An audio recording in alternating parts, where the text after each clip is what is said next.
Good evening, everyone, and welcome. It's lovely to be here on what day are we? Wednesday evening ahead of the Zero Waste Festival in Melbourne. We've got a fantastic panel of speakers who will be speaking on Saturday at Federation Square during the festival, and they're going to just share a little bit about what they're up to, what they're doing, solutions they're applying to the world of resource recovery and waste reduction across lots of different fields. There's some great things we're going to be talking about tonight and at the festival on the weekend. Before we get going, let us know where you are joining us from. I'm joining you today from home in Sydney on the land of the Gadigal and Bidjigal people of the Eora Nation, and acknowledge that everything about the Zero Waste Festival and everything that our speakers are doing in their world is all about caring for our world and this wonderful world that we live on and in here in Australia. So it's wonderful to acknowledge the work that has been done in this space for hundreds and hundreds of years. So before we get going, I just need to jump over to Instagram. And welcome to all our Instagram viewers. And now I am ready to welcome Instagram. Lovely to have you here. So now what I'd like to do is bring all of our speakers. We decided backstage that rather than bring them on one by one, I am just going to get the salad bowl out. Hang on a second. I'm going to get the salad bowl out. I've got plenty of salad bowls here. I'm going to get the big salad bowl out. And we're just going to throw a lot of them in, and we're just going to mix it up like a big Greek salad. And here we go. First of all, from the Zero Waste Festival, she's letting herself in, and I'm letting her in, and cancelled her out. And Kirsty Bishop-Fox, lovely to have you here. Lovely to be heading into another Zero Waste Festival week and weekend. You excited? I am excited. It's coming up very quickly. I can tell you 3 weeks ago, it seemed like we had all this time, and now it's like 3 sleeps. Yes, yeah. I'm excited. Any festival organisers know that reality, don't they? All of a sudden, it just closes in, and you know, it's Thursday tomorrow. That's only 2 sleeps away, and you're just like, what else? I'd almost like to ask for more time, but it's 3 sleeps. Yeah. Well, I've got an extra bowl here to fit all the, just in case we don't fit everyone in the first bowl. Someone said, lovely bowl, just by the way. Karen joining us from Gubby country, Wurundjeri land. Jess Ness, welcome, Jess. Mandy and Andy joining us from over there in Kalamunda in Perth. Ange from the Gold Coast. Lovely to see you all here. Annie's joining us from North Carolina. Great to see you too, Annie. So welcome, everyone. Now, what do you reckon, Kirsty? We'll bring our speakers all on and let the stage fill up with all of these awesome faces who are not just talking heads. They will be 3D reality at Fed Square from 10 a.m. until 4 p.m. on Saturday in Melbourne. But we got this chance to sort of hear from them and hear what they're doing, hear what they're going to talk about, and be able to connect, not just on socials, but into their world, and not only apply some of the things they're doing, but share their organisations with your network. So, Kirsty, where shall we begin? Where shall we begin? Look, we've actually got somebody here for our program. I just want to actually add in, Costa said 10 till 4. Our exhibitors are there till 4, but the program itself actually goes till 7. So it's a massive day. After 4 o'clock happens, we'll still be having one of our panel discussions on the food really excited about the food and the cooking and what we'll be sharing there. But we've got an networking session, which should be really, really interesting for a lot of people there. We've got some groups who are going to be sharing what they're up to. And Lucy, one of the people with us tonight, she will be explaining a bit more about that and what she's doing. But we might start with Zach first. Zach is on one of our discussion panels. In fact, he's on I'm just double checking what that's called to make sure I'm saying the right thing. He is not on, he's on on the panel called Breaking Down Waste, the New Frontier in Recycling. And I actually mentioned what Zach did when I had on a radio interview, and all they wanted to know was more, because Zach's here to talk about composting, but not composting fruit and veggies, Costa. Yeah, I get the feeling. I know where you're heading with this, and it's a really big thing. I've been sort of connected with the developments in this field, and they continue to take positive steps. So I'm not going to give it away because that's for Zach to explain. Hi all, and thanks very much, Costa. Yeah, you were talking to my co-founder Luke not too long ago in the Bega Valley with the Bega Circular project that they're doing there. Yeah, that's right. So we were invited down. Sorry, guys, this is literally just me on a 7:30 on a weeknight hiding out in my teenage kids' room because they're too noisy out in the lounge room. We are, as far as I know, the first human composting trial. I only say composting once now, Costa, with you, because that is a word that a lot of people on this call will appreciate. But as you can imagine, from a culture change perspective, we prefer other terms. But happy to answer any questions or just go on a bit of a rant. What would you like?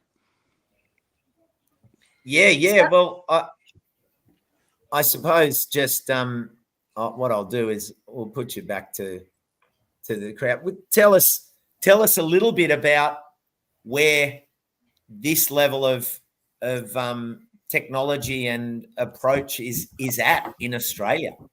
Okay, so for over 5 years now, which is actually before it was legal in the United States, our original founder, Luke Hamilton, who has been working with the Bega Valley Shire Council and their circular economy for over a decade, bringing in one of the first FOGO programs into New South Wales, one of the largest shires.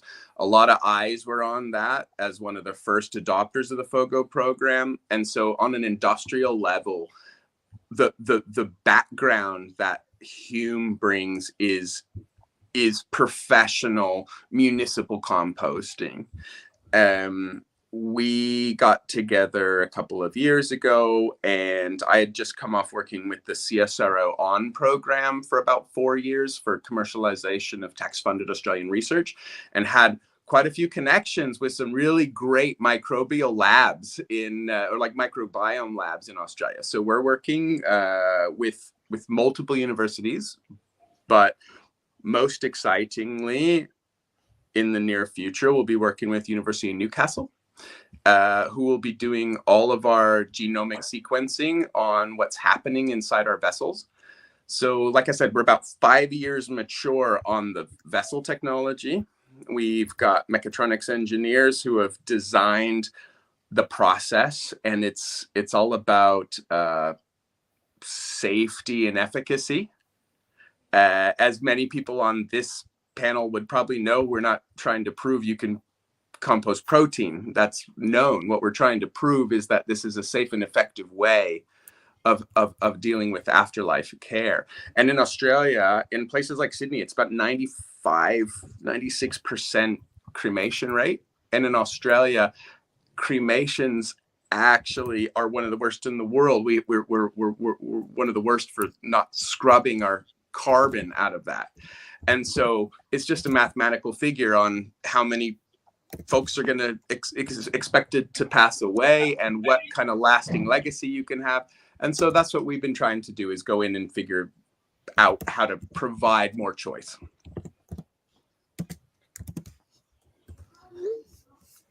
Well, any specific questions? Like, I'm happy to get into it, but this is a zero waste festival, and this is a specific topic, so I'm quite happy to go in. I was told I could talk a lot about human composting as opposed to just general composting, but you let me know how interested you are. Yeah. Well, look, let's put it out there to the crowd as well. If you've got any questions for Zachary, just throw them up into the chat, and we can tic-tac backwards and forwards on that topic, because it's certainly a big one, particularly when you talk about the reality of the carbon footprint, and you start to run back upstream into the energy and the amount of effort involved in current burials, and the question around space, and we are talking about land and land use, and that's everything to do with the Zero Waste Festival, because you only need to look at all our speakers, and everything they're doing is happening somewhere on land, on country, using resources. It's I like the fact that we started with that topic, Kirsty. Well, I'm happy to explain more during our panel discussion, but this is really going down to the core of what the microbial transformation of organic material is. Like, really, truly, that's what we're doing, is we're looking at what can the microbes do to help expedite and make more efficient a natural process that then can work within the government and a citizen end user for anyone to be able to take on.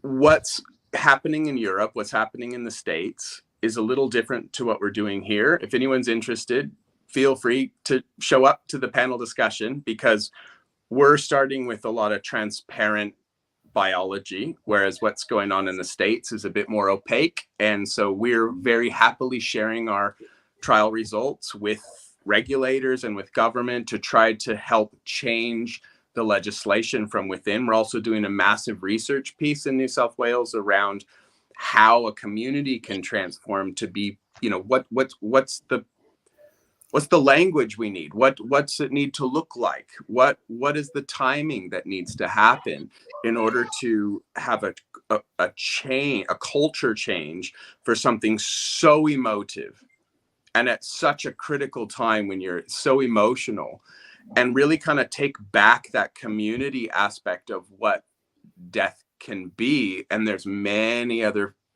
groups working on that simultaneously outside of natural organic reduction or human composting, just taking back that afterlife care from a community perspective. And so we're looking at all of that, as well as the microbiology, and ultimately trying to produce something that is regenerative, because at the end of the day, what we're producing for each person is a cubic meter of high quality compost, soil amendment.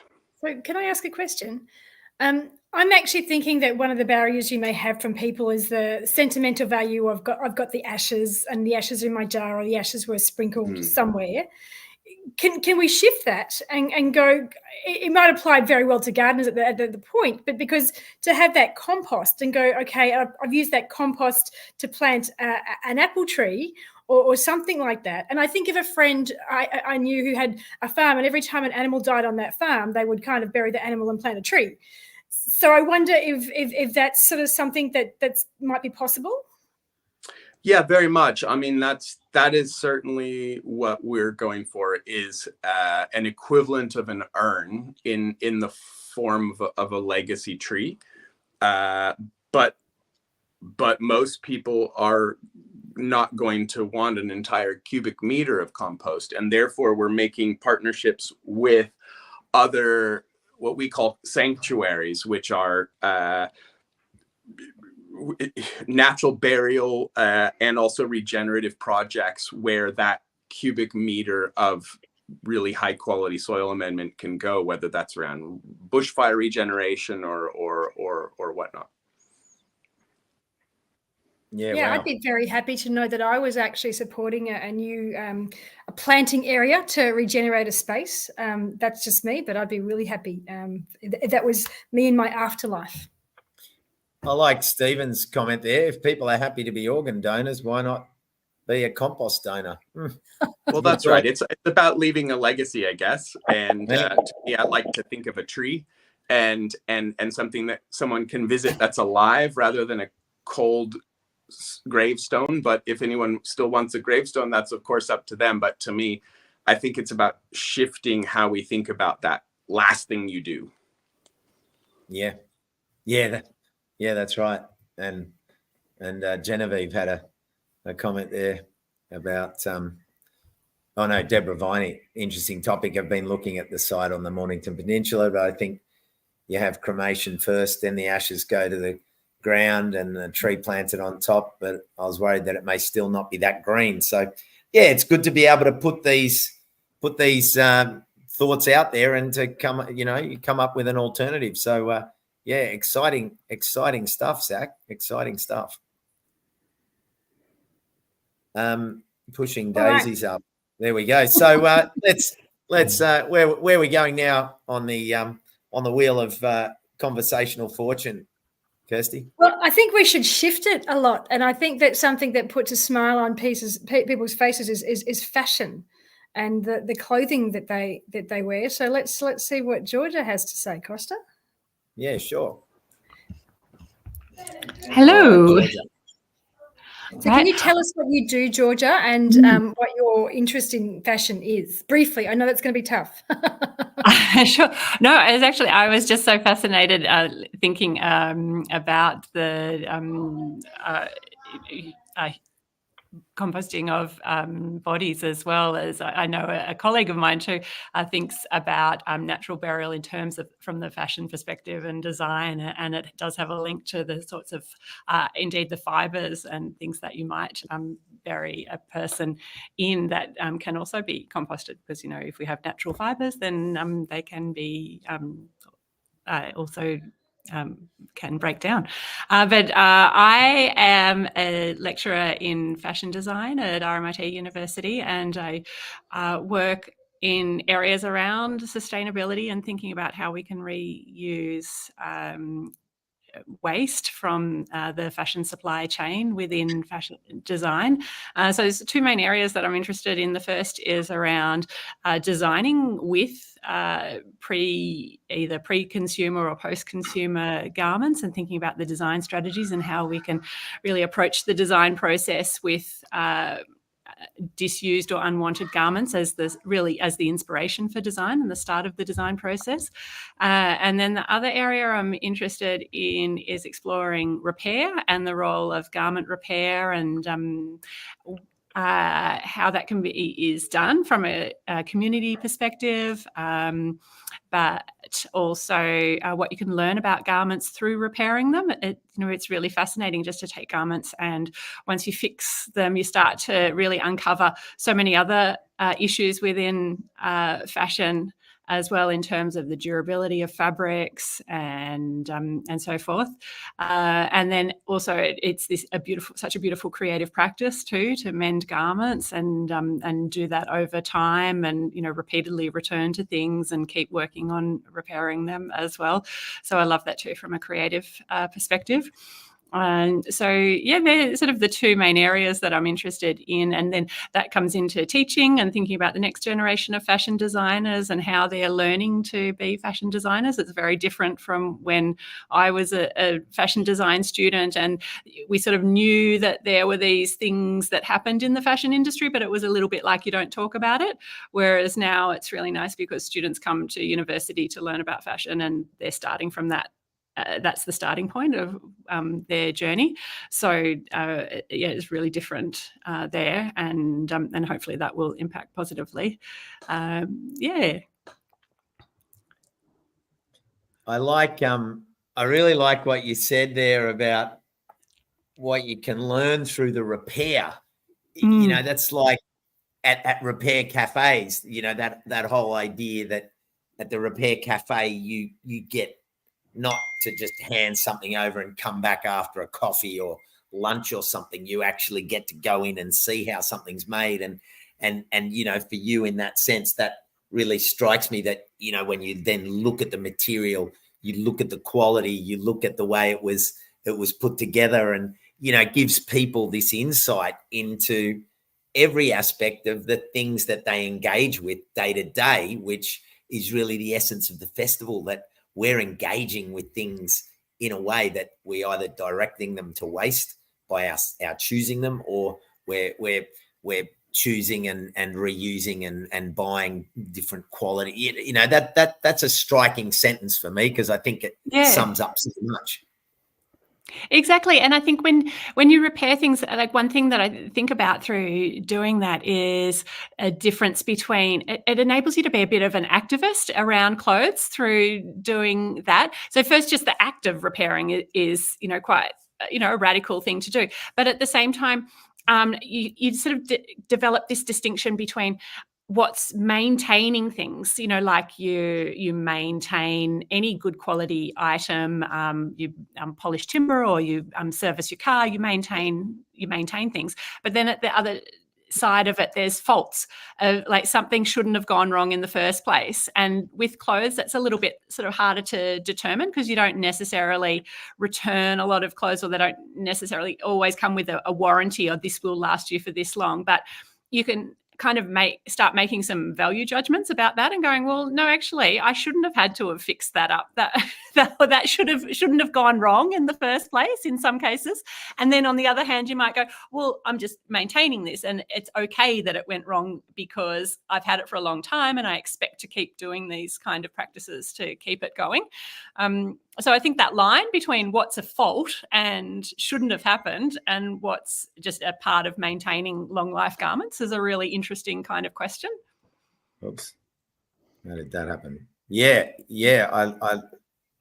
Oh, hang on a sec. How did that happen? Somehow we've shifted out. Oh, there we go. Oops. Yeah. Yeah. Back to the Brady Bunch. I don't know what happened there. Yeah, that really valid points for people to take on board. Do any of you want to throw anything towards Georgina on these topics, Michael? Or well, me being the fashion aficionado that I am, yeah. Look, you make a really good point. We wash our car, we maintain it, we do all these things with value, and we've got to look at things differently now. It's very special. It's very special. It's a change in thinking. Mm.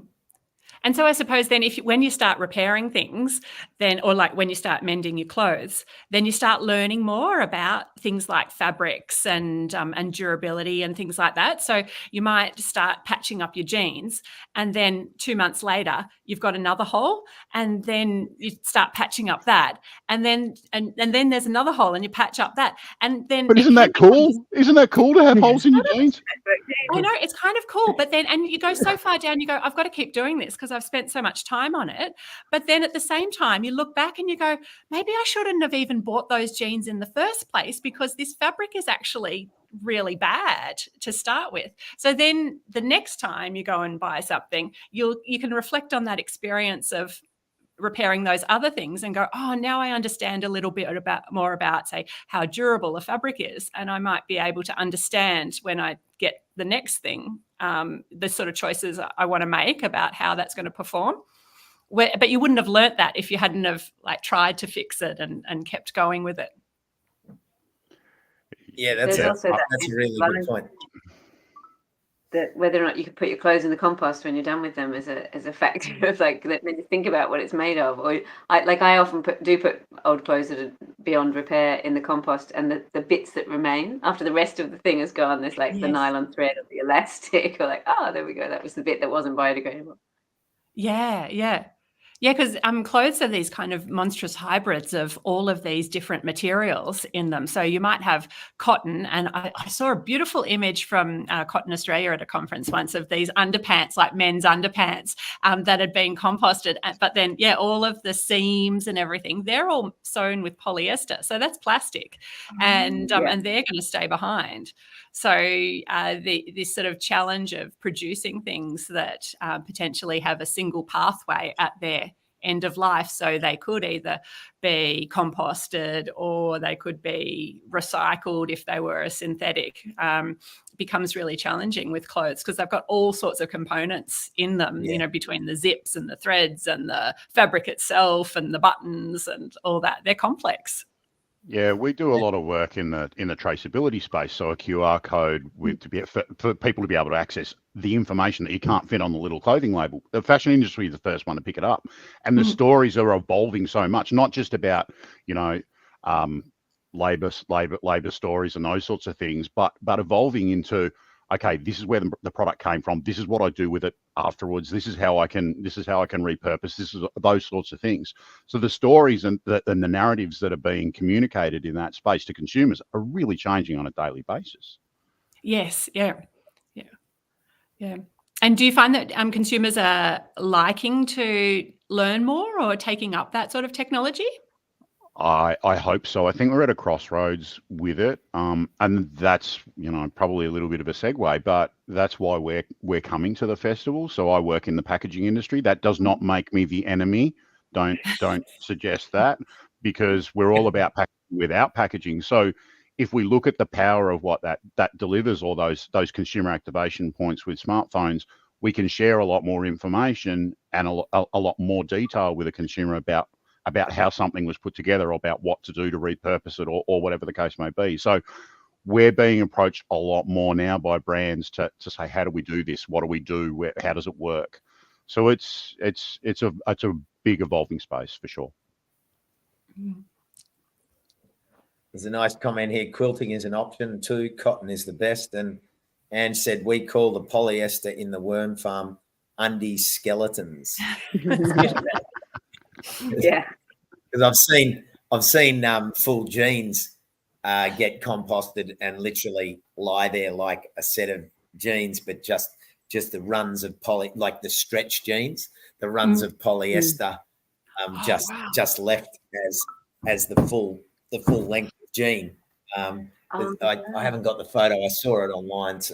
It might have been a year or two ago, but that's exactly what Angie's saying. You put the polyester undies in there, and the worms will only eat what's compostable and edible. They won't touch the plastic. That's for sure. There was a guy in the States who just recently did a Bury Your Undies campaign, and it reached all across the world into New Zealand. People who I follow were randomly put together in this scenario where they saw what was left after burying underpants. I just thought that was a bit of a funny thing that you guys brought up, because that was I just saw hundreds of photos of composted underpants and what exactly didn't compost, whatnot. Yes. It was called in Australia. I don't know. I didn't know that it was a US based one, but they did it here, called Soil Your Undies, and basically you put it in there and it would determine how quickly it broke down. Illustrated it was the same. It was the same campaign, and maybe it was based in Australia originally, but I certainly saw it all around the world. People posting their photos. And depending on how long it took, illustrated how healthy your soil was, how much organic matter was in there, and how good your microbial life was. Good. That was great. You brought that one up, Zach, because I enjoyed that project as well. Yeah. Michael, while you're there, since you were just, what's that? Oh, I think there's a larger trial, and I can't remember who is doing that at the moment, underway around composting cotton. But it's a real idea that it back into the farm as well. So the remnants of waste cotton then goes back to create compost for cotton farming as well. So it's a really nice kind of circular project. When I was working with the CSRO on some of their work, I didn't realize quite how much of what we call microplastics came from clothes. I had no idea. I would have assumed it was plastic bags that had been tossed around the ocean for years and years and years. But every one of those fancy sports garments, the Under Armour, all of that stuff, every time you wash it, I don't need to tell you all this, but just how much plastic is getting out there. It really is such a high impact area, isn't it? It is, yeah. There's so much, coming through all your polar fleece tops and everything. And there is so much fleecy, inexpensive polyester type products like that being produced now. And that process through the laundering it produces huge amounts of microplastics. And also then they're being released into the air as well, and through carpets or anything like that too, that's shedding all of these tiny fibers. So that really is a concern. And it can also go through in terms of looking at the sewerage systems and so forth, and I think some of these microplastics are then passing through sewage filtration and so forth as well. Ironically, some of the folks, the other sort of biotech startups that we are in contact with in the US are looking at using microbes to specifically produce compostable polymers, and how not only could the microbes help in getting rid of the plastics that are here, but they might be actually producing almost like fermentation of organic polymers for the future of plastics that then can be broken down. It's such an interesting area. I love it. Yeah. Happy to chat further. Absolutely. Yeah. So, Michael, you sort of tapped in a little there while you were chatting with Georgina. Give us a little bit of background on yourself and what you'll be doing at the festival on Saturday. Oh, we're super excited about being there because it's going to give us the opportunity to put in front of any consumer something that we've been working on for about the last 3 years. So I mentioned earlier, I'm from the packaging industry, not the enemy. The mantra we have at Result is really packaging without packaging. The business has been going for 15 years. I've been working in the industry for 37. We've developed a tech using laser coating machines to actually code fresh produce directly onto the skin. And our mission is to replace that pesky little fruit sticker that's on the individual pieces of fruit. So we will be at the festival, and we're going to bring one of our demo laser machines down, and we're going to have it set up, and we're going to be putting codes on apples and showing everybody what's actually possible.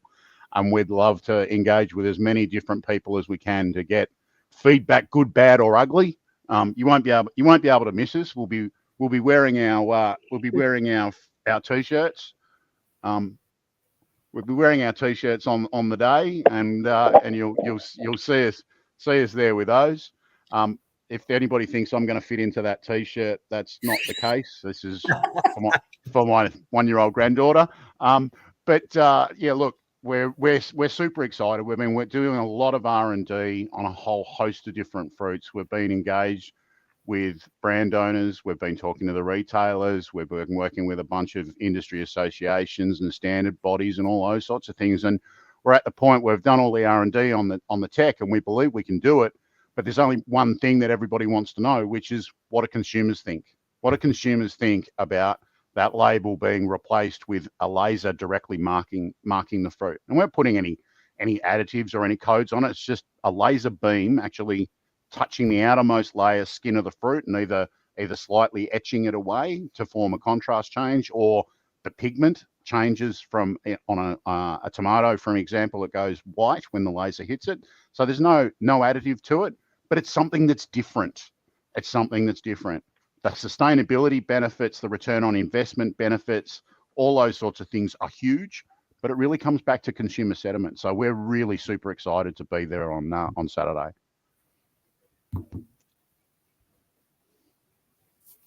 So is there, where's it sit on the horizon line? Is it something that's ready to roll out? I was at the summit, the Waste Summit recently, and there was a, I'm not sure if it was you guys, but there was someone there illustrating. It was, yeah. Oh, yeah, Okay. I obviously made a huge impression on you, Costa. Thanks, bro. Well, your size here. I did meet a lot of people, and it was right at the end of the day. It was right at the end of the day. Not everyone wears a red gnome hat. Yeah, well, he wasn't wearing it that day. This is true. Thus getting the t-shirts printed. I wanted to stand out and make an impression this time. That's it. Yeah, I'll stand out now. Yeah, so I mean, it's sort of one of those things, isn't it? Like, there's a lot of effort that's gone in to get you, because I remember we talked about this on the day. I mean, there's all this effort to get you to this point, and now, like something like that, the Zero Waste Festival is such an opportunity to put it, because where we were at that summit, I mean, that's industry, that's people in the know. Whereas, you know, bang in Fed Square this weekend, putting it out there, that is your benchmark test, isn't it? It is. It's huge, and we're really looking forward to see what people think. I mean, bless you, I hate those stickers has come up there. So there's some good consumer feedback right from the get-go. Look, I mean, you can talk to anybody. I'll ask you guys, what do you think about the stickers on fruit? Drive me crazy. Yeah, drive me absolutely nuts. Also, you know, why is it on fruit and not vegetables? Like, what? There's no rhyme or reason to it.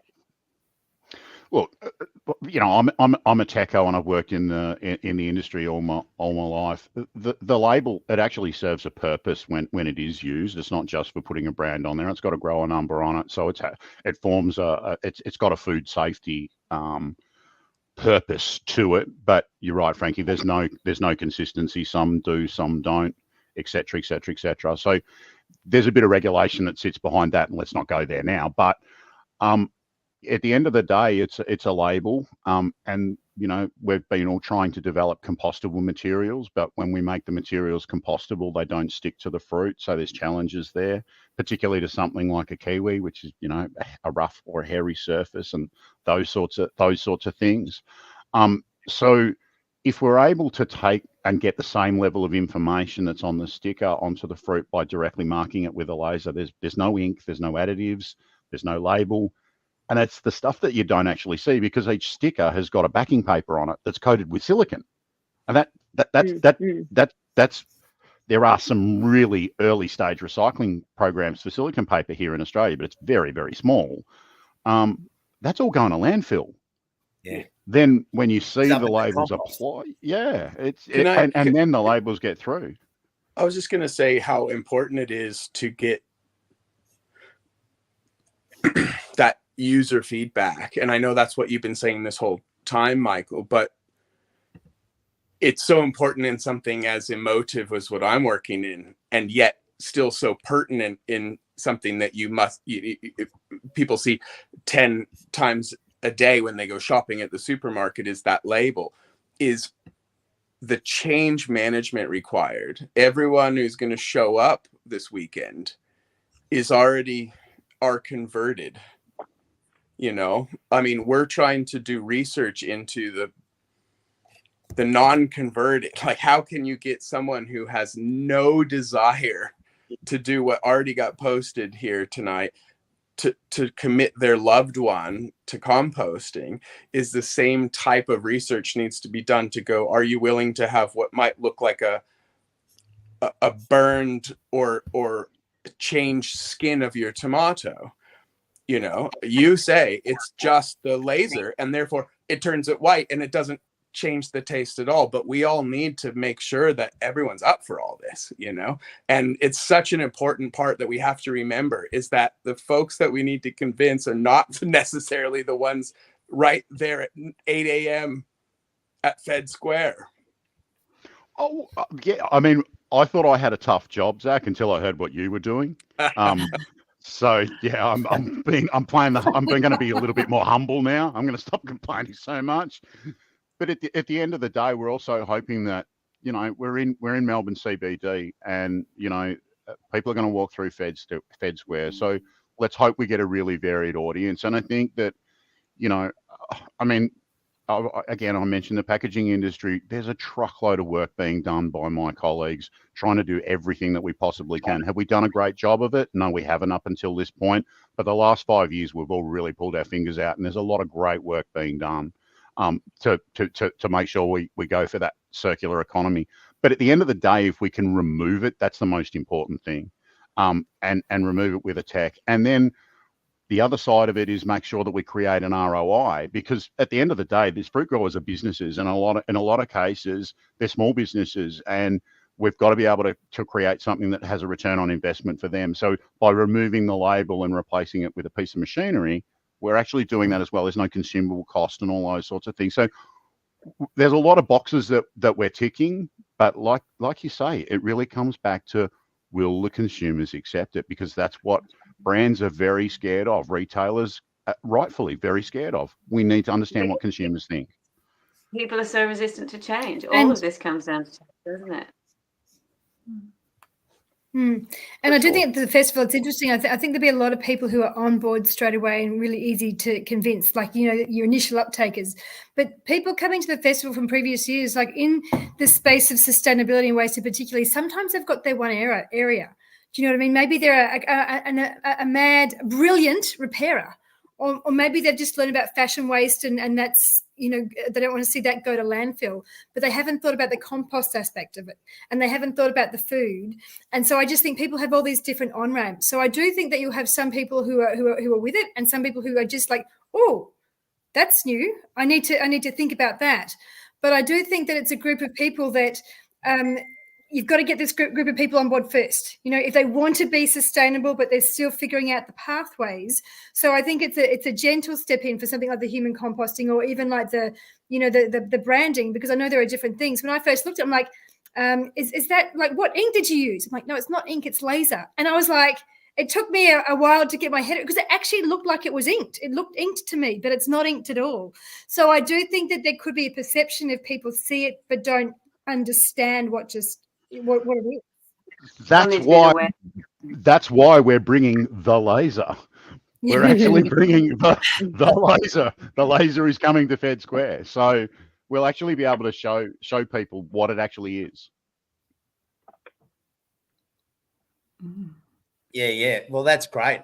I mean, that hands-on visual to watch it happening, you know, that helps. And you know, as Kirsty said, a lot of the people that are there are those pathway, you know, front of wave people that will help amplify these messages to those people in their immediate family, at their school, in their, you know, in their catchments, their respective catchments. So it's wonderful that you're going to be there and, you know, confronting those very same issues that Zach is confronting in terms of change, because every aspect of, and I suppose Georgina too, I mean, the stuff you're talking about, you're saying, well, change your whole thinking around fast fashion, when fast fashion is kind of this juggernaut going down the road that's leaving a bigger footprint at every second of the day. You know, there's more land being cleared in the NT at the moment with this holy grail that cotton is going to be the savior. And can I know I've talked a lot already, but I just want to shout out to RMIT. We worked with an honors student last year whose whole purpose at RMIT was to help translate some of that research that we were doing into what that design looks like. So, how, like, does a human composting vessel need to resemble a coffin? Does it have brass pallbearer railings? Like, does it need to be burnished ebony? We don't know. There needs to be research in the change analysis as much as there is in the R&D. And we have two teams. We have one doing everything inside the skin of our vessel, and then another team researching what it will take for human beings in Australia to accept this as a part of their culture. And that's the outside.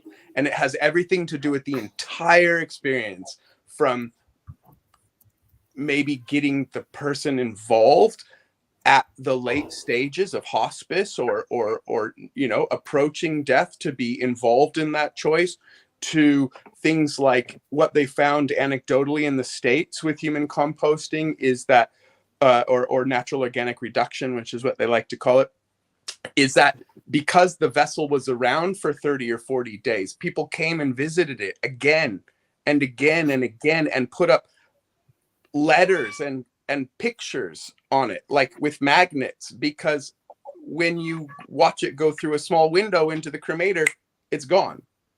And all of a sudden now they're around for an extra month for helping that grieving process. That was a totally unintended consequence of this change. So even though there might be having to get over some small ick factor over here, somewhere else, there is a completely different cultural thing that's happening. And we need to have the courage to look at all of that research, to go, maybe we don't just need to redesign the sticker. I'm not picking on you, Michael. Maybe we redesign the entire way that people purchase fruit at our current checkouts, everything about it.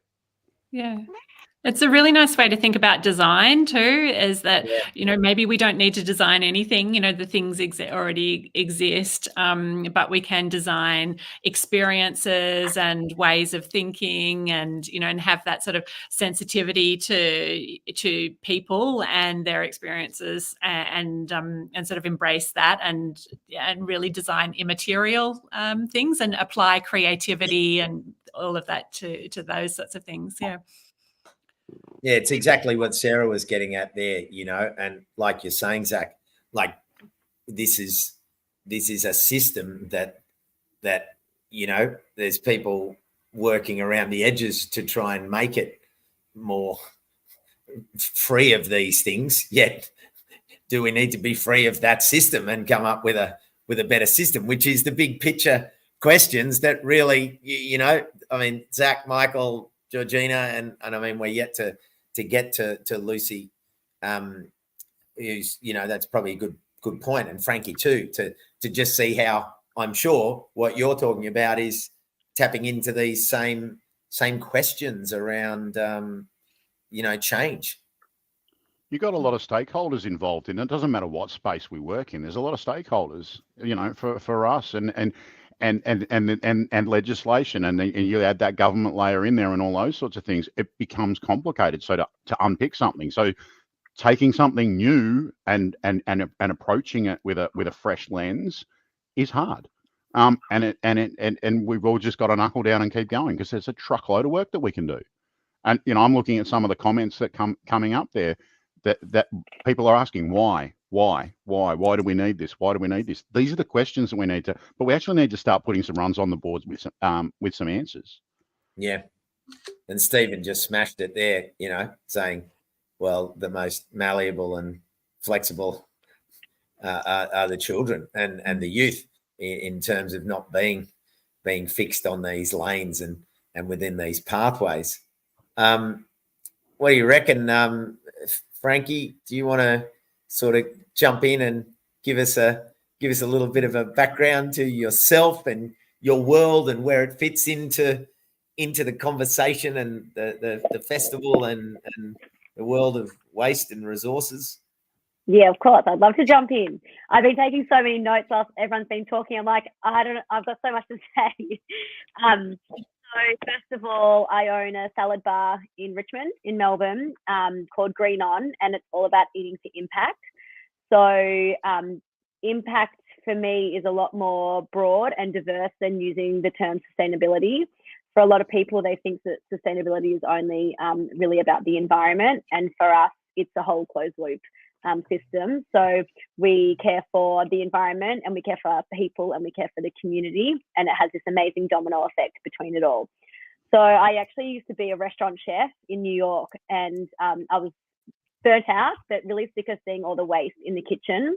And, you know, the more fine dining the restaurant was, the more waste that they would produce, because they wanted to get that perfect dice and that perfect slice. And the crazy thing was as well, they were using the best quality produce. They were, you know, everything was sourced from a local farm, and yet there they were wasting, you know, at least 30 to 40% of each ingredient. So I thought, how can I make a change in this space? Because I'm like so passionately connected to food and where it comes from and preparing it. But I wanted to make sure that it was accessible as well, and that the change was approachable. And so that's how I landed on the salad bar, because it's an accessible price point. And I wanted to be able to tap into people maybe once a week, maybe more than once a week, because at the end of the day, we all eat. Kind of like in George's case, like we all wear clothes. So it's a really amazing platform to create change. And so, yeah, there's so many different aspects that we do at the shop that minimize our waste. So we offer reusable takeaway packaging. So it's a deposit-based system called Returner, and they're stainless steel bowls. So essentially it is free. So we're trying to break down all the barriers and make it as convenient as possible. And we're toying with the idea of how do we make what's been convenient for the last decade, how do we make that inconvenient to people? So how do we make single use inconvenient, and how do we make reusable more convenient, so that we can really help people adapt with those behavioral changes and get them on board as fast and as easy as possible.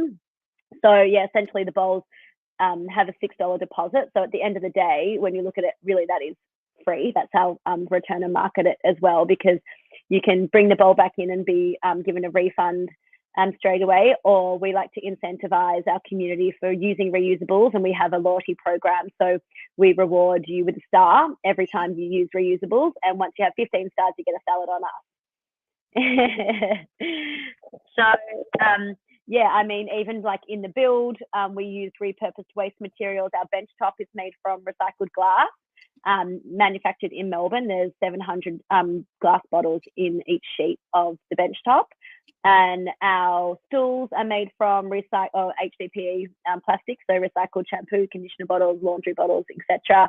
And our tabletops are made from, it's called Kobe, and it's repurposed cement and wood chips. So we're very dynamic, and we really like, I think from listening to everyone talk today, and something that I am especially passionate about when it comes to waste is about connection. And I think when you're more connected to the cause, you eliminate the waste stream because you care about it so much. You know, like Douglas McMaster, he's a chef in the UK, and he says that waste is a failure of the imagination. But I also like to in turn look at it as waste is a failure of connection. And so when I was connected to every part of the process before we were opening, that meant that all of our materials that went into the shop had a purpose and a reason to be there. And then in the food that we create, everything has a purpose and a place. And we want to connect people to the greater power of what food can do for you. And that's, we only source local produce from the most amazing regenerative farms around Victoria. One of our farmers is just 12 k's away from our door, an urban farm in Belfield called Farm Raiser. And so, you know, it all kind of, again, like it's a domino effect that we're giving people this incredible food at an accessible price point, and they're doing good on the world, on the environment, every time that they eat with us, whether they're that interested in it or not. But again, that comes down to behavioral change. So we're like sneakily making everyone around us a lot more sustainable, and it actually gives us a really genuine platform to have a conversation with them, because we've never tried to bombard people with the messaging that we're doing all this stuff around zero waste and sustainability. And while maybe sometimes there's been missed opportunities for us to really get our message across, it's making our message even louder once we've created that really, you know, special relationship with our community. They really want to know about what we're doing and why we're doing it.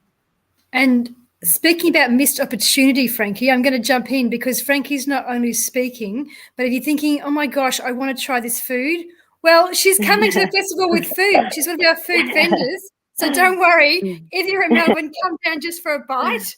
All our vendors are actually vetted and they do great things for sustainability as well. We've got a couple of other food vendors as well too, like Crepes for Change, who do great things for the community as well. But I know that I've seen pictures of the salads that Greeno and Frankie's business is going to bring there. So there you go. There, I've jumped in and given an opportunity. So I'm hungry now. 3 sleeps, I can wait. Yeah. Thank you. Yes, we're very excited to be bringing salads along, and we've also made a departure, which is a fermented sparkling pineapple drink that we've been fermenting pineapple skins for the last few days to have. So that's going to be very refreshing and delicious as well. Wow, I love the approach, Frankie, that you are not jamming it down people's throat. You're actually, and this to me is really how I approach it, that our work is to make people ask questions, not tell people the answers, because then the narrative is all wrong. It's a didactic. It's a, whereas you're doing this stuff, and when that elicits a question, that opens the door for you to then we pounce. Squeeze a bit of mayo on there, but not drown it. And it's a really interesting way, and thread it in with what you were saying. You've got financial incentives. You've got all these different incentives in there that will appeal to people without it being bashed over their head, more infused into the routines and shifting that idea of, as you said, making single use rather than having a straight zealot approach of there is no single use. You have a single use that has an incentive to come back. So you're kind of using that same language of convenience, but not banning it, because once you ban it, you're kind of ending the conversation in some people's ways. If they're, as Kirsty's business says, sustainability pathways, like you're creating these pathways for people to come in rather than telling them this is the only. I think you need to have a lot of awareness at where people are at on their sustainability journey. If we're talking just in the space of zero waste here, it's intimidating, and like people don't know what's waste, what's not waste. They don't know how to if they don't know how to recycle properly. There's been so much information in the recycling space for the last few years that a lot of people did give up, and so I think you really need to make sure that people are ready to receive the information, because if they're not ready to listen to it, they're not going to take anything on board. But I think we need to really foster these communities and get the right information out there, and just make it approachable and accessible, the information. And then make sure, I think the biggest takeaway for me for the weekend is, especially in the panel or anyone who wants to come and have a chat at the Green On stand, is like how we can action everything that we learn on that day. How can we action it outside of the festival and in our daily lives? And so it's just, slowly shifting these habits. We're not, there's that quote, like, we don't need one person doing zero waste perfectly. We need 99 million doing it imperfectly. Like, no one on Saturday is expecting the guests there to turn around and be completely zero waste the next day. It's a very gradual process, and everyone's going to be learning the whole way along. But as long as you're willing to take it on board and keep learning, you actually, like Georgia was explaining before about patching up the fabric, like there's so much to learn in it. You're constantly upskilling, and again, bringing it back to connection. Like, it's going to connect you to all of your consumption and the world of consumerism that you live in, and the communities that you're in, and the environment that you're in. It really does make you a lot more present. I mean, Frankie, there's so many things that you learn along the journey, and that's what you're calling out. But like, I remember, a lot of us met at the End Food Waste Conference. You tell somebody that as an average consumer, 1 in 5 grocery bags that you buy of groceries you're actually throwing out. That's really confronting, but that's what's happening. That's genuinely what's happening. It's like the whole subtle change of, okay, just save 1 a month. It's going to make a massive impact. But also look at the cross-save. cost of living crisis that we're in at the moment. Imagine if you weren't wasting that one shopping bag, how much further your food would stretch. So, you know, it's not just a matter of worrying about making sure you're not wasting anything. It's like, get your bang for your buck. You know, you've gone, you've taken the time to go and shop whatever you're shopping. Make sure you get the most out of it. Like at Green On, we utilize the entire ingredient as much as possible wherever we can. And we're trying to normalize that for people. Like a simple one is just using the broccoli stalk, which I like, I don't even understand that people throw that out. But so yeah, the broccoli stalk is in with the florets of broccoli. And then we use the broccoli stems in a miso and seaweed broth that we make. We make 2 broths in-house, the chicken bone broth and then the miso and seaweed broth. And even the cauliflower, we cut up all the leaves and we do like harissa roasted cauliflower. So it has all these yummy spices on it, and people look in the pot and they don't know what it is. And we say, oh, that's cauliflower, and it's with the leaves. And they're like, oh, yeah, like why wouldn't you eat the leaves? And they eat it and they love it. So it's just, yeah, I guess it comes down to education, but it's also like our bottom line is stronger for being more mindful about our waste. And that's what I'd really love to roll out in the industry, in the hospitality industry, is to show people that it actually is viable and actually is sustainable for your bottom line to care about sustainability and about where your waste is at. Kudos to you. Well done. Thank you. And I think when you tie it in, like something with food, especially with the young people today, they're just so used to seeing so much single-use plastic as the norm. And I know we're all different ages of people sitting here in this conversation, even watching as well too. But I can remember back where we didn't have that amount of plastic. It just wasn't there. You know, I remember it was my job to take the milk bottles out and leave them out and bring the milk bottles in. That's how the milk was. And I actually can't strongly remember the shifting to a plastic bottle. I was a teenager, so it was quite different then. But we need to shift the memories and perceptions of these young people. And they have memories of these returner containers when they actually, you know, eat out. And they have memories of coming to the Zero Waste Festival where we've actually got complete reusables with Green My Plate there. So there's actually no single-use plastic. There's no even single-use plastic for drinks. That's just not what our vendors have. It creates a memory. And when that memory of life without plastic isn't there, then it continues. But a lot of these kids are born into a world with it. And I know it can shift because all of us here were born without that same amount of plastic, but it's just the steps that we take. So it's not like, how do we do it? Sometimes what we used to do well, you know, what our grandmas did, even what our parents did, it worked and it's changed and it's convenient. But we said before, the inconvenience of convenience, and that's what we've really got to consider, isn't it? Yeah.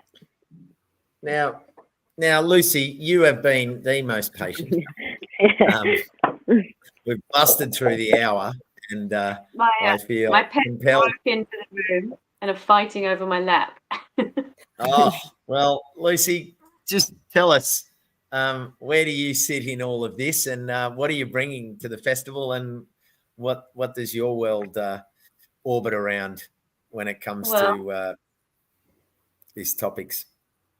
A great many things. I'm here on Wurundjeri land on the banks of the Merri Creek, which is currently getting a good top up. And I work at Let Me Be Frank, and Let Me Be Frank is a climate change agency. And we are called Let Me Be Frank because Kate Nicolazzo, our founder and director, wanted to make sure that people understood we're going to be completely honest with them. So we only take on projects and programs that we think are going to have positive impact. And if we think they will, but we're not the people, we'll introduce them to who we think the people are. And I've been running several projects with local councils running repair events. So they're council areas where there hasn't been an existing repair cafe. And I'm kind of going in and helping find the eager volunteers, find the people who've got things and things that often, you know, what Georgia was saying about packing things, a lot of the stuff that people bring to these events, they've been holding on to because they didn't know how to fix it or where to go to fix it. So they come to these events, we're activating the community, we're upskilling, we're connecting everyone, engaging everyone in repair. And then the idea is we hand it to the community. So I'm working with 3 local governments here in Melbourne doing those programs. And I'm going to be at the Eco Networking event. So at the end of the day, Costa, when we've had a very inspiring day on Saturday, before we go for a glass of wine, I'm going to be at that on the panel for that, where we're going to hear ideas from people for programs, for initiatives that will address zero waste, and we're going to help them make them happen, or give them feedback if we don't think that they're quite along the right track. So that's me doing my elevator pitch very, very quickly. But yeah, it's been amazing hearing what everyone's saying. Frankie, when you were talking about the way people need to reframe waste, for me, it's trying to use the word resource instead of waste. I'm really passionate about circularity. Georgia, I'm bringing my 16-year-old who's studying fashion to your session on Saturday afternoon. But yeah, everything, all the things that have been made and then just get thrown away, or it's fine, it's being recycled. The resources that go into that whole process is just ridiculous. And you're right, Kirsty, it's a very short space of time. If most of us here in this discussion remember putting milk bottles out, or I mean, I remember my dad going and taking his pint to get a pint of prawns around the corner. You know, like, it wasn't that long ago that people didn't go straight to something that they only use once and then chuck in the bin, or, oh, it's okay, it's not the bin, it's recycling. It's staggering what a terrible turn we took at some point in the last 50 years or so. Yeah, and if kids don't have memories of those types of things, it's going to be harder because it's going to be completely new. We've got memories, so it's kind of like, oh yeah, we've done it before, it's okay. But if these kids don't have those memories, that's going to be a much bigger shift for them down the track. I really do feel. The resistance to not being allowed to have single-use plastic bags from your supermarket, like the uproar. Yeah, that all happened very quickly. But yeah, so let me be frank, is that there's only 3 of us. So Kate, the director who I mentioned before, and Amy Brand, and we do all sorts of projects. We work a lot with state, federal and local government. We also work with NGOs and not-for-profits and corporate. And I've done a few projects around circularity. I did a project with Madam Brussels Lane last year. And yeah, Returner was one of the great models that we looked at, Frankie, as well, for cafes along that laneway. But there are so many things, and it is just normalizing that, reminding people that don't just bring your reusable cup. There are systems where you can hand your reusable cup in, get a fresh, clean one. Like, you don't have to worry that it's been in your car and you haven't washed it and all that stuff. A lot of those things that people use as resistance, like, oh, what if kids see the laser on the fruit and think it's a blemish? Well, let's educate our kids that it's okay to eat fruit with a blemish on if we're telling you it's safe. So I'm really excited about the networking forum, because I'm hoping to hear lots of ideas that I haven't heard before, or perhaps enthusiastic people in the community who, you know, they're going to lead these things. They're going to be the people who talk to everybody they know about this amazing thing that they've learned. And, you know, that's how change happens. Change happens because people normalize it and make it easy for each other. And we're really looking for community input for that as well. I'll actually be roving through the audience, so that way they can actually contribute and have some suggestions as well too. And what we're really hoping is we've got different people with different ideas, or maybe similar ideas, because I find quite often in this space, you find someone's got a great idea here and a great idea there, and they might be on different sides of town, but they've got the same idea. Or they might actually be around the corner from each other and not know that they both want to have a community, repair cafe or something like that. So we don't know what's going to happen, but we do know that there's going to be the potential for like-minded people who are inspired, wanting to meet like-minded people, whether it's just to share ideas or to collaborate, because everyone, we all know what team is. Together, everyone achieves more.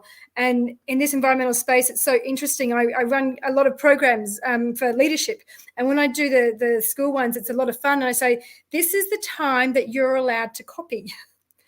If somebody has a great idea and you're trying to do something good for the planet, do you want to be the only one doing it? Or do you want everyone to do it? And sometimes they get teachers' eyebrows raised by that point. But if someone's got a great idea, let's copy it and share it. We don't need to reinvent. If we've got somebody who's got the technology to have, stickless fruit, then let's all jump onto that. If we've got somebody who's doing amazing repair, then let's learn from them and, and copy that or enhance it. We don't need to recreate things. It's not, doesn't have to be new. It's just got to be new skills that we've learned, our personal new skills and information to inspire. Yes, and it's doing yes and instead of but. So that's a great idea, and or I have an idea similar and instead of but, or it's different, or it's competitive, isn't it? Yeah. So yeah, it's gonna be an exciting time. I'm really looking forward to the festival. I'm looking forward to trying your salads, Frankie. Thank you. But I'm not ready for Zach. I don't want to try his thing just yet. Maybe in 50 years. Yeah. That's fine. I just wanted to say, favorite part of this whole thing so far has been Frankie saying that the way they're doing it is through sneaky. To me, that's it. Like, really, truly, I'm happy to talk to anybody this weekend about it. If you still got green leaves and you're talking about sustainability and eco and green on your brand, you're missing out. We need to be ubiquitous. We don't need the early adopters. We need it to be designed into the entire process so that it is ubiquitous, so that when there is a choice, it is alongside every other choice. And no matter if anyone cares or not about green, they can make that choice. Doing it. And to me, that's our responsibility to design that in. That was my favorite part, is saying that you do your work sneak. Me too. I think that's what sucks about, being in a space that you care about so much and wanting to come across, in a genuine place about it, is that, like, why do we have to talk about it? Like, why can't everyone be doing it like this? And I know, like, that's unrealistic, but, like, imagine when we get to a world where I don't have to roll out a plan for businesses to be more sustainable because that's just how they act, or we don't have to, have these conversations around the stickers and things like, and the lasers, because that's just how it is. We're so caught up in such a wasteful world now that it's going to be a long while till we get out of it, but hopefully one day we get to a point where we're not having these conversations because it's normalized, and that's just how we live our daily lives. I want to live in that world. Yeah. See you there.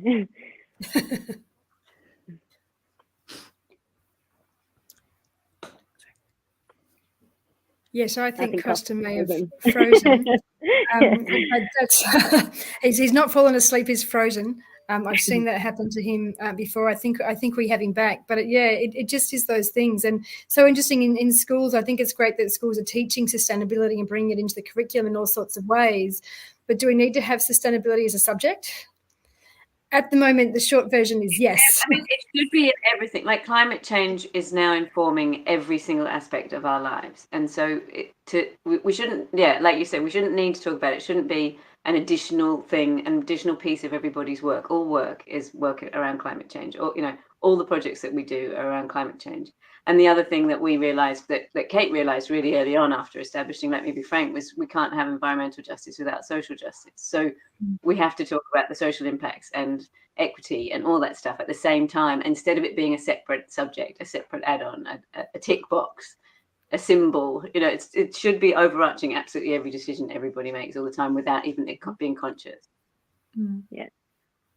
I gave a talk it was at a boys' school a little while ago, and so because I'm used to having a more sort of female-dominated classroom at university, then I was a bit like, oh, how do I sort of engage them? They might not be that into fashion and all that, and so I started just listing about what your future career might be and how sustainability would impact that, and just within fashion, for instance, I was thinking, it could be around, things like modern slavery is a law thing. If you want to be an accountant, then you're thinking about, in a business area, you've got business models. If you want to, or any number of any profession that you can think of, would then relate to sustainability and fashion. And so everything, likewise, you could make the same connections really between all areas, to see how, there's not necessarily a subject or something, but just a level of thinking through an ethical mindset that would inform anything that you study. Isn't it interesting? I just following on from that, Georgina, and what Zach was saying, like, we started off with Zach, and someone joining in might sort of gone, oh, hey, where's this fit in? But actually, when I've just been sitting here listening to everyone talking, and the reality is that everything Zach said is the same, because everything we're talking about is, the death of something, like that, there is this prescribed death of a product and it ends up in landfill, like this place. Whereas, what Zach is saying is, we are circular, we ashes to ashes, we go back in, and he's saying, well, strip out the boxes and strip out all this stuff and put them back to where people have been buried into this land on this continent for hundreds, for thousands of years.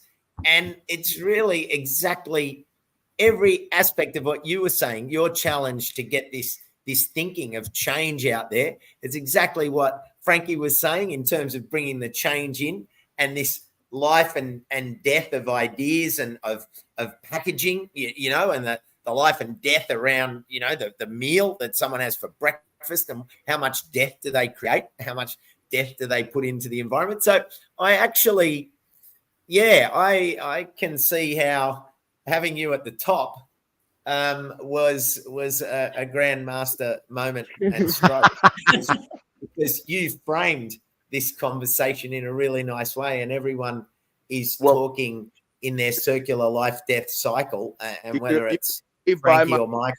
Once. You can buy Frankie's many times. Yeah, that's right. But the principle is exactly the same. The more salad we eat, the better our topsoil will be at the end. Exactly. It'll be a cleaner model. Yeah. I was wondering before, it's interesting you say that. It's like if someone has a different diet, like if they have the clean or the fruit and veg-based diet compared to the ultra-processed food with all the stuff that goes into your body with those types of things, I did wonder if that affects the compost quality, but I don't know if that's too deep, but we're at the end of the conversation now. Yeah, if anyone wants to come and find out who can and can't be composted, there are people who cannot, and I'm happy to explain it on Saturday. Great. I'm going to pop the link in for anyone who's just come in a bit late, so that if you want to come down, hopefully you're in Melbourne, but if not, you've certainly got some information for right now. But see us at Fed Square from 10 a.m. to 7 p.m. Zach, what time are you on? You're about midday, is that right? 12? I think like 11:30 or 11:40, something like that. You're doing better than me. I know Frankie's on at 10 a.m. Georgia is on at 1:45. And Michael is on at 3 p.m. I'll be on with Michael at 3 p.m. We've got the From Plate to Policy Tackling Food Waste Solutions. We've actually got a Syrian chef who will be doing a major cook-up with whatever ingredients we randomly have her to do. We'll have Lucas. Do you remember Lucas from the End Waste Summit? Costa Lucas Parker talking about best buy dates, and Lindsay Miles. That'll be an interesting one. At 3. And the panel that we haven't really spoken about today is we've got From Personal Practice to Policy with Sustainability Leaders in Action. So I'm excited to be on that panel myself.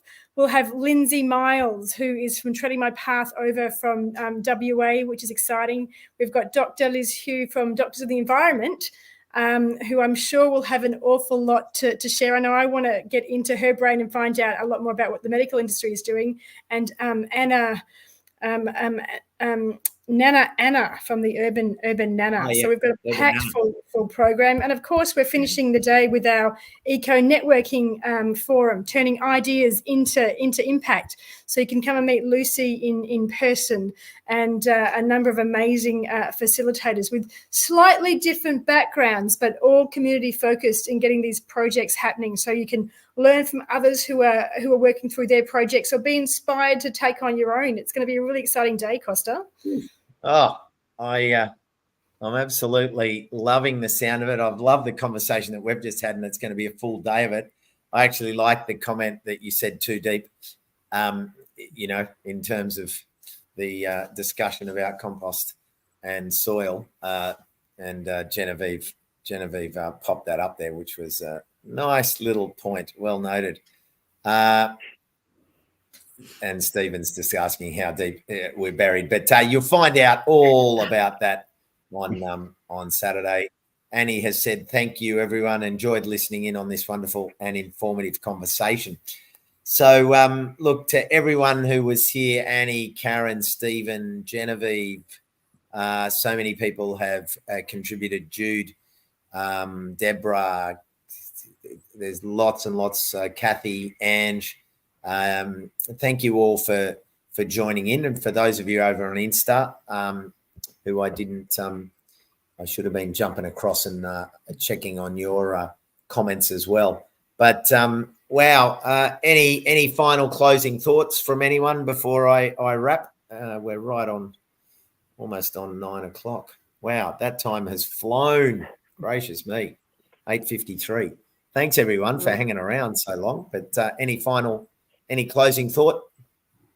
See you Saturday. Send your ideas. There's no such thing as no idea. I'm looking forward to hearing everybody else now.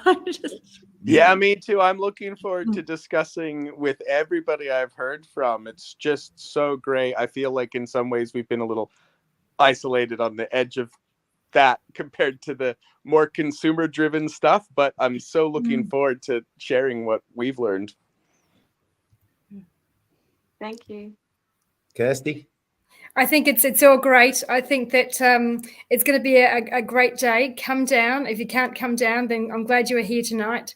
But yeah, come along. Bring your things to be repaired. Bring your clothes for the clothes swap. Check out the amazing exhibitors. And the one thing I haven't mentioned, oh my gosh, look my wrist. We've got an extended recycling centre. So have a look for the things that you can bring in, like things from golf balls and bottle tops and things that can't normally go into be recycled.